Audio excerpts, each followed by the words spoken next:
Hi, I'm Heidi and I'm going to show you how to make Rey's leather belt from Star Wars: The Force Awakens. The first thing that we do for any sort of leather project is always to make a mock-up so that you know exactly what shape you're working with before you cut into your leather. So I did that with a sheet of craft foam. This is like 3mm foam, and I found a piece that was long enough to wrap around my body. I'm using a dress form to help figure out the measurements, and I've made myself a pattern which is basically two belts that split and are offset when they come back together. My two belts are 1 1/4 inches thick and 1 3/4 inches thick.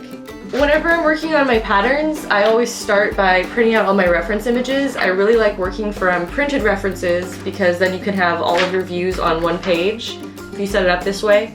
And then you're not constantly referring back to your phone or iPad or computer or whatever electronic thing you have to constantly be turning back on, or just let it sit there draining its battery.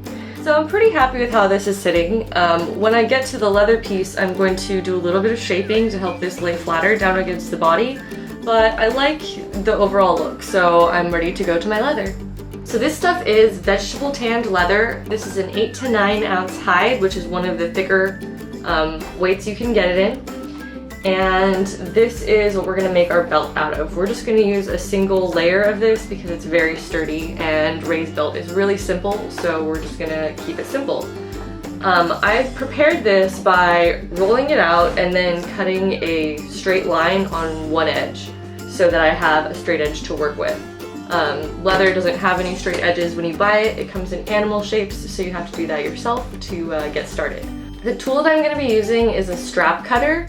This is basically a razor blade right here that is offset by however wide I adjust it to.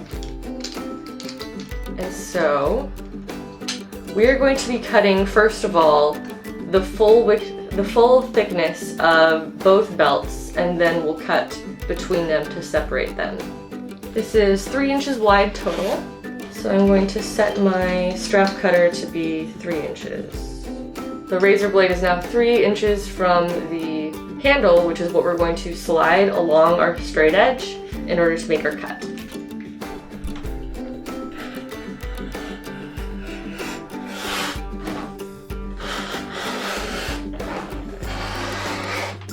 And now we have a 3-inch strap. The next step is to get one straight edge with right angles. So I grabbed a metal ruler and a utility knife, and we're just going to cut using the grid that's on my table. So now we have one clean end, and I will line that up with the end of our mock-up to figure out how much length we need here. And now, using a leather pen, which is basically disappearing ink, I'm going to mark the lengths of each of these belts respectively. And this is the usable area of my belt. So once again, referring back to the mock-up, I've placed the split about 5 3/4 inches away from this edge, so I'm going to go ahead and mark that as well onto my leather. I'm going to draw this whole line on so that I don't miss it when I'm using the strap cutter. Always keep in mind what the front and back is of your mock-up and make sure that your leather piece matches up to that, because there's nothing worse than getting your whole thing cut out and then realizing that it's a mirror image of what you actually wanted. So we are currently looking at the backs of both, and I will use the strap cutter to cut the wider strap that direction.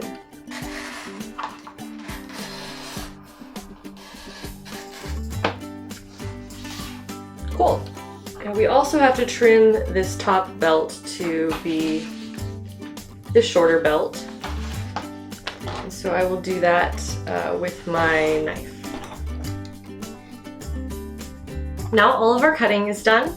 I'm going to put this on my body and figure out where it overlaps exactly and how I'm going to attach it from there. Alright, so I like the way that this is sitting and the position. So now, with the two pieces overlapping, I'm just going to mark exactly where they overlap so that I know how much space I have to deal with. Now with my clear ruler, I'm gonna square that up because I want the edges to be square where they meet. And this is just kind of eyeballed. This is gonna be snaps because that's what I have, and this belt doesn't need to be adjustable. So I wanna be able to snap it on and off very easily. And so we are going to put 2 snaps on each strap so that we have 2 points of contact horizontally, and they won't be shifting around a lot. We'll do that by punching some holes and then installing our snaps. So here in my stash, I have some heavy-duty line 24 snaps from Tandy Leather. If you haven't used them before, I recommend just doing one to practice before you put something together incorrectly on your finished garment. So these are each of the 4 parts. We have just about 2 inches of space to work with in this area that I've marked out. I'm actually going to work on this end of the belt first because they're already cut separately from each other, and then I will overlap them on the other piece and then trace my holes so that everything lines up perfectly. Within our 2 inches of length to work with, I'm marking 2 points for the centers of our snaps, which is going to be an equal distance from each side and about 1 inch apart. Next I'll use my hole punch to punch out these holes. So now we have holes punched in this end, and we will copy those onto the other end. So now I can just line up the edges where I've marked them and then mark the placement of my holes. And then we'll punch holes in this side too. I picked out the hardware, but I'm not actually going to install it until after the leather has been dyed.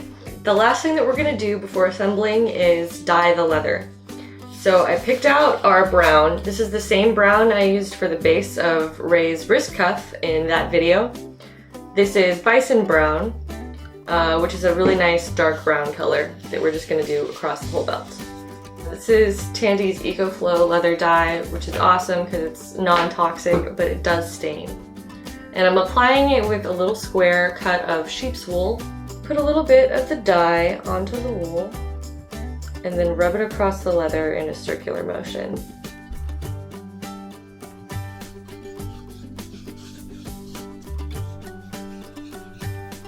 Everything that Ray wears is pretty well weathered and distressed, so anything I can do to help age this belt is going to make it look more realistic. So I'm also paying close attention to these edges to make sure I won't have any raw leather showing from the front of the garment. Okay, everything has been dyed a pretty nice dark brown shade, and now we're going to leave it to dry for a couple hours while the leather absorbs all of the dye. For our very last step, we're going to install these snaps as the larger piece as the bottom, and then the individual belts as the top of the snaps. So I've pushed these posts from the back side, and then I'm going to be placing the anvil underneath each one of them individually as we install it. This is a snap kit that I purchased from Tandy, as well as all of the snaps. And then we'll install the top in such a way that it'll come and overlap, like so.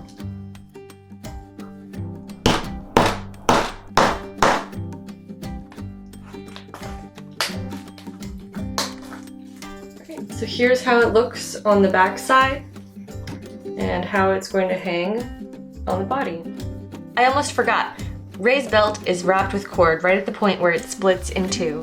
I wrapped some hemp cord around it many times and tied it in the back to mimic this detail. Thank you so much for watching. Be sure to check out the rest of my Ray cosplay tutorial videos and subscribe if you want to see more. Thanks, see you guys later. Bye. To see more about how I weathered the finished belt, check out my video on aging and distressing.